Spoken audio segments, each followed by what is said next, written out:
Hello, everyone. The world's greatest football competition is back. And no, I do not mean the World Cup. It is not it. It's the Champions League. It is truly the best football competition in the world, probably the best sporting competition in the world. And tonight we're going to be discussing the return of the Champions League, which starts this Friday.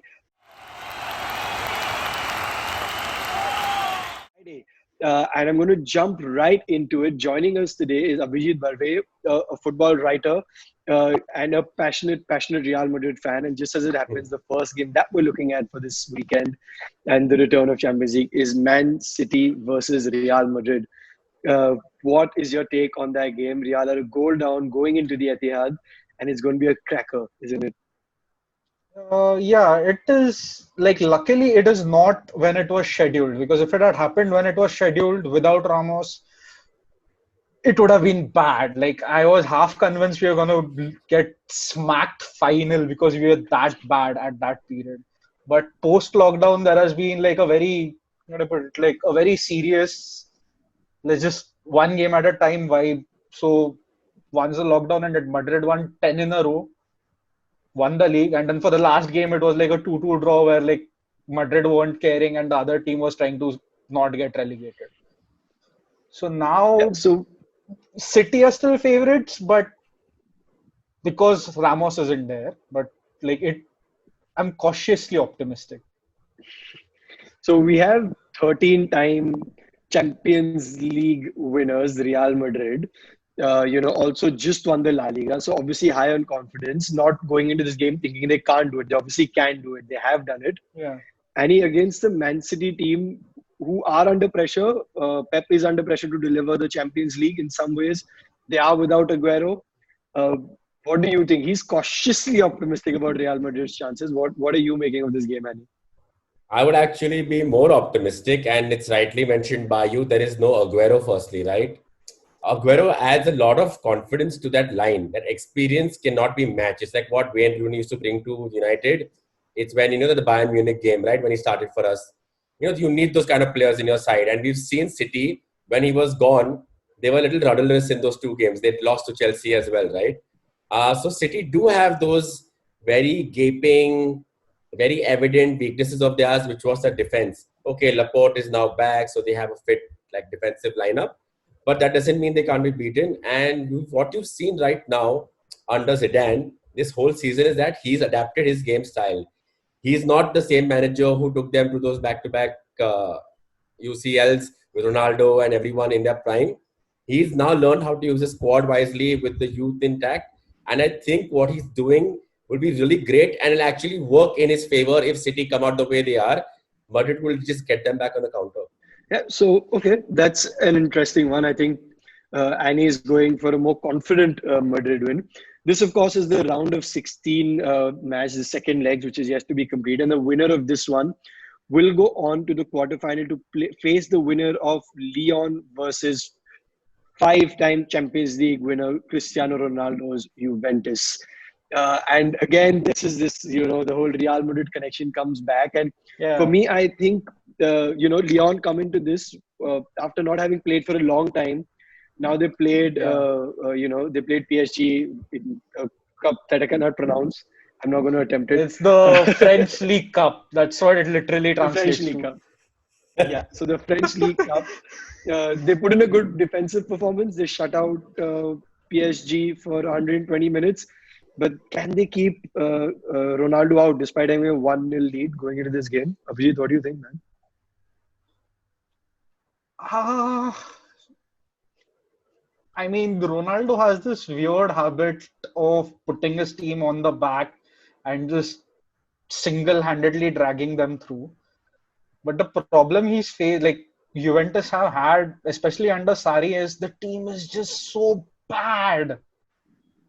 Like Yep. it is probably the worst best squad around. Like you look at the players, you're like, okay, these aren't bad players, but then you see them play and you're like, none of them know how to play football anymore. It feels like. If I may interrupt, sorry. They have in the last 10 games have won 4, lost 4, drawn 2. Ramsey on the bench. Dybala has injuries and other issues. Fine, but he's made Higuain Dybala was won the Serie A Player of the Year, I think. I right. think it was And just announced. yeah, Yeah, And you look at the way but they played, and like you're wondering what is happening. Higuain was his player. He couldn't play under him at Chelsea, and he's not doing too well under him here either. The problem with Juventus is they just don't have a midfield. Like Khedira, like I love him. I really liked him when he was at Madrid, but his legs are gone. Ramsey is injured half the time. They only have like one technical passer in Pjanic, who's also been hit and miss for like 2 years, and now he's going to Barcelona.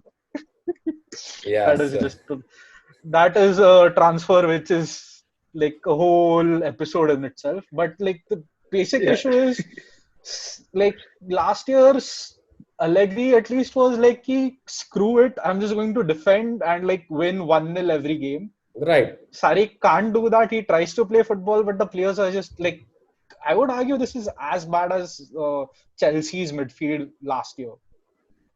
Like the players they Okay, have. that's interesting. So I think Lyon versus Juve, then we're thinking it all rests on a one-man show again, which is the Cristiano Ronaldo Champions League show. Apart from Yeah, that, might be a sort of dull game to yeah. watch. He's done that twice Um, already. Like Yeah, for he's done that. Madrid. Yeah, he's done that. Yeah, so he did once for Madrid. Madrid were 2-0 down against Wolfsburg. Second leg, he scores a hat trick. He did it last year against Atletico. They were again like 1 or 2 Yeah. goals down, and then he again scores a hat trick in the second leg. So he can do it, but like UA will win. Yeah. Okay. So there we have it. That's the prediction for that fixture. The next one is actually a quarterfinal game. Leipzig versus Atletico. Leipzig without Timo Werner, going against obviously Atletico, who have a very strong defensive side. Quick previews on this one. And I'm going to start with Abhijit because obviously the other side of Madrid in this one. Something close to his heart, I'm sure, followed closely. Yeah. Yeah. So Atletico are a very weird team because just for like a year, in the summer they signed Marcos Llorente as a Rodri replacement. He was supposed to be a defensive midfielder. He's not a defensive midfielder anymore. He's a attacking midfielder / all action sab main karunga striker now. Like he was initially tried out as an attacker at Anfield when he scored those 2 goals. Like I think Simeone took Costa off and put on a defensive midfielder, except Llorente was playing up top. And since the league restart, he scored I think 4 goals and 3 assists or something like that. Like he's been contributing regularly. Yeah. So that's the Atletico Madrid view. Annie, what do you think of Leipzig? They've obviously taken everyone by sort of a shock by being where they are in the larger sense. When you look at the names around them, they're not the ones that you'd expect to see at this stage of the competition when it first starts. Right. Do you think they can get past Atletico? Honestly, I don't think they can do it. It's not like without Werner, that they've been really, they'll be really rudderless. They'll be still an attacking unit. But Atletico Madrid has so well oiled as a unit, right? It's very wrongly assumed that they're very defensive, right? And someone who watches La Liga here with us probably will agree with me. They just know how to sustain pressure and then play the football the way they did against Liverpool. The club came out and said, it was negative football. No, it wasn't. They broke down everything that came at them the way Chelsea did against United in the FA Cup. And then they used their players and broke down the other opposition defense. That's what it is sometimes. And for me, Atletico will be too strong in this game either way. So it should be an easy win for them. Yeah. So the problem for Atletico this season has been that they haven't been able to attack too much. Like there was, I think, before the lockdown, I think somewhere around January, they had drawn half the games they had played. Something like 11 draws in 22 games. It was just like they were keeping clean sheets, but Costa was missing chances, or was injured. Morata was missing chances. Morata was actually good for them. It's just like everything was dependent on him for a certain period. Joao Felix was injured, so I mean, now they've clicked. Yeah, they have. And even again, if you come back to Leipzig, also look, they don't have a replacement per se. Like they have Wang Hee-chan, and they signed him from Salzburg. So I think even though Atletico have these issues, I don't think we should be too worried about them being an upset and them losing out. So there you have it. That's the view from the second quarter final. Atletico seems to be sort of the favorites here, despite all things considered. The third quarter final will be one of the teams going to the third quarter final. Rather, will be either Barcelona or Napoli, who are currently poised on a 1-1 first leg. Going into the second one, this time I'm going to start with you, Annie. Can the Lionel Messi show continue? Barcelona obviously are in a lot of turmoil with their board all over the place. Messi himself is just creating a Yeah. lot of confusion as well. Called out Edu in the press saying what is happening, and there's just so much happening uh, over there. So can they just refocus now? And do you think can they go on and win, which is honestly quite an elusive trophy for them, all things considered? It has been an elusive trophy for them for the last few seasons, and that's where you always wondered when would Barcelona's reliance on the youth fail them. When will that system not, because it happens to the best youth build-ups in the world, right? From your Southamptons to your Manchester Uniteds to Valencia's to now Barcelona. Big miss for Napoli here would be Insigne, who's picked up an injury in a dead rubber game, shouldn't have played in the last game of the Serie A. So I think they will be kicking themselves over there. And I do believe Barcelona, with so much happening off the field, with the Ballon d'Or not being in play this year, it will be just Ronaldo versus Messi, not really scoring goals in the Champions League themselves, right, this year. So I think I would see him also standing up here and just seeing Barcelona through, because Barcelona right after the restart have been in better form than Napoli have. Napoli did win the Italian Cup by beating Juventus, but that was like the first game, the first two games right after the restart, right? Everyone was really not in the best shape, so I wouldn't count and look into that too much. I would say Barcelona should edge this through. I'll be surprised to see a very big smashing victory for them, but they should edge it past. I think they should probably take this game 2-1 or 1-0. Abhijit, your quick prediction on this game. What do you think? Barcelona for you as Uh, well? no, I'm gonna go with Napoli because I've really liked them, especially after the restart. The big problem for Barcelona is they just have too many injuries. Like the last league game, so Spanish league was allowing 12 substitutes. Last league game they had 3 outfield players and 2 goalkeepers on the bench. That's Yeah. it. Wow. So even now, I think they have 1 or 2 players suspended on top of the current injury crisis. So it can happen like it's 1-1 or it's like Barcelona are just hanging on. Setien needs to change something, but he just doesn't have players to bring off the bench. So that will be like I can see that affecting how the game plays out.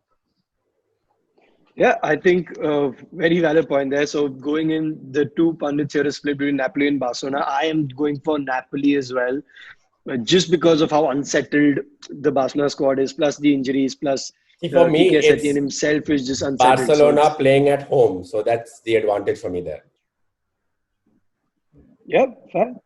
But it will So be the without next a one, crowd. So yeah, just for everyone who's watching as well, they are playing the second leg games uh, at the respective away stadiums or home stadiums, whatever you want to call it. After this, the quarterfinals will be at neutral ground across Germany. Uh, so this one is going to be at Camp Nou. Uh, Weird, I know. Why are you making players travel during all this time, even though there's no fans? Just Yeah, call it an away game and play it wherever, right? yeah. I don't yeah, know. Anyway, um, so after this, I'm going to quickly do one which says, I think very, very straightforward. So in this, my question is going to be, a different one. So Chelsea versus Bayern Munich. Chelsea are down 3-0 going into this. Uh, yeah. they also have Pulisic injured, Aspilicueta injured, Pedro injured. Uh, Honestly down it, and they're up against Bayern Munich, who have Lewandowski, who has just been on absolute fire. 51 goals this season, 11 in Yeah. the Champions League already. So my question to you guys is not that is Chelsea going to turn it around? Do you think Bayern Munich are favorites to win this? Yeah, I mean, why not? Gnabry is also behind on 6 goals. He's had a good Champions League season. He has been good in the league as well, in the Bundesliga. They were a patchy team in the start, but I think that's good, positive Champions League form. actually carried forward them in the league, and that's where Dortmund fell off and Bayern capitalized, right? And I do see them, even injuries aside, if it was a fit Chelsea squad with the changes that they showed and the good play they've had, I think Bayern would have definitely beaten them in the second leg itself. Let's forget about the first leg lead, the 3-0 lead. Yeah. Yeah, Abhijit, do you concur with Animesh Ye- there? Yeah, like Bayern, like this is just going like ideally Lampard should just send in the kids and be like, yeah, I'm not bothering, and just like everyone else go on holiday. The next games, I'm slightly worried about Bayern Munich because Germany haven't like the Bundesliga has been shut for like what 2 or 3 weeks now, so that might come into play. Like they are rusty because now there's no 2 legs, so like you can it's just like match 2 days rest, match 2 days rest, final. So that'll be interesting. Like can they just pick it up from like a cold start, so to speak? Yeah. Yeah, that's why I think, which is why this leg against Chelsea will actually be very helpful for Bayern Munich. This will be the sort of warm-up game, and maybe Yeah. that additional rest help when they have the games every 2 days, perhaps. Uh, that might help them come into it with that additional legs just around the players. And speaking of teams that might be leggy, or rather who haven't played for a while, PSG, their league has been off Yes. for a while, even though they played the unpronounceable French League Cup Yes. recently and won it. Drab, they scored one goal in open play in 2 games, and they come up against Atlanta, who have been on absolute fire this season. They scored Yeah. 98 goals in this Serie A, and they're making a Champions League debut. And PSG are known to sort of stumble mentally when it comes to this side. So, Abhijit, do you think it's sort of, new ground for both teams in that space of, progressing to the next rounds? Yeah. Who do you think is going to take this? Since it's a one-off game, I'm putting Atalanta as slight favorites. They're like just the high tempo, all guns blazing approach might, how do I put it, just catch PSG flat-footed because, like you said, PSG haven't played it since March. They've played Yeah. some friendlies and done like 1 or 2 cup finals, but that's not regular football, so to speak. Well, Yeah. Atlanta just had their last game this weekend, so they are in the flow, so to speak. I mean, if I would add, Yeah, and add I think here, Kern, I think what I would actually say was this was PSG's best chance to win the Champions League that they have not in the last 4 or 5 years, because historically they struggle in 2 legs. Manchester United, Chelsea, about 5 years back when Lavezzi was in that squad. Let's not forget the Barcelona smashing under Emery, right? So Yeah. that would actually tell you that PSG can just take one leg and win it. But Mbappe is not there against Atlanta. They could have really used his pace. He will be a big miss. Yeah. I think PSG should still see it through, but I would not be surprised if there is an upset. In fact, I'm actually going to go for an upset over here and say Atlanta, with the way they've been playing, will probably upset or shock PSG. I think. Yeah. I concur as well. I think all three of us are going for an upset in that sense, and Atlanta to win here. And it'll be really, really nice to see. It will be what we call in the FA Cup the magic of the cup. Where and then you go on Yeah. to see Arsenal win them. So there's clearly a magic about the cup. Maybe it get transferred to Atlanta. They can do something in the Champions League. So I think we've covered all the fixtures. We've Yep. gone pretty in depth, and hopefully now everyone's got their revisions about them. Yeah. With Champions League resuming this Friday. I'm going to now quickly just ask you guys for for your 2 picks, a very rapid fire thing. Your favorite to win the competition and your player to watch out across all teams. And I'm going to start with our guest of honor today, Abhishek. Uh, so I have 2 favorites. One is Bayern, and the other is whoever wins between City and Madrid. Fair. Okay, and your player to watch out for? I would go with Hazard because he's basically been a failure this season. Like Madrid have won the league and he has just kind of been there. Like there have been other issues, like he got injured in the PSG game itself. Like the Madrid's best performance of the season, which ended in a draw. But like he got injured in that game, 1 year with a very bad tackle, and then he just struggled for fitness. I think there was a press report even today that he's still feeling soreness in his ankle, so he might not start. So let's see. So interesting pick there. The Madrid fan does not pick Madrid as his team to watch, but Hazard as the player to watch. Annie, what about you? My team to watch definitely will be Bayern Munich. I mean, yes, the competition in the Bundesliga is not there, and we've heard all those points. I'm not getting into that. I just think that the form Lewandowski had, the gap was a bit of a worry, but I think they should see it through. And the player to look out for, hence, would be Lewandowski. If the Ballon d'Or was there this year, there's no doubt in my mind he would have won that Ballon d'Or. He deserved it. Interesting. I'm going with Madrid as my team to watch because I think when their backs are against the wall, they have sort of come out and shown, especially under Zidane and in the Champions League. So I'm really excited to see them here. And my man to watch in the Champions League has to be Cristiano Ronaldo. I just think that man just produces something special. Again, quite like Madrid, with his back against the wall in the Champions League, he just produces something special. So there you have it, guys. That is our comprehensive Champions League preview. We hope you liked it. Do let us know who you think is going to win. Do let us know who your players to watch out are. You can comment below. You can follow us on Twitter. You have Abhijit's Twitter as well. So if you do disagree with something he said, go and hound him. Or, just tell him, hey, man, I agree with what you said. But stay tuned to more episodes of Football Pundits. Hit the subscribe button, hit the bell icon, and we'll see you in the next episode.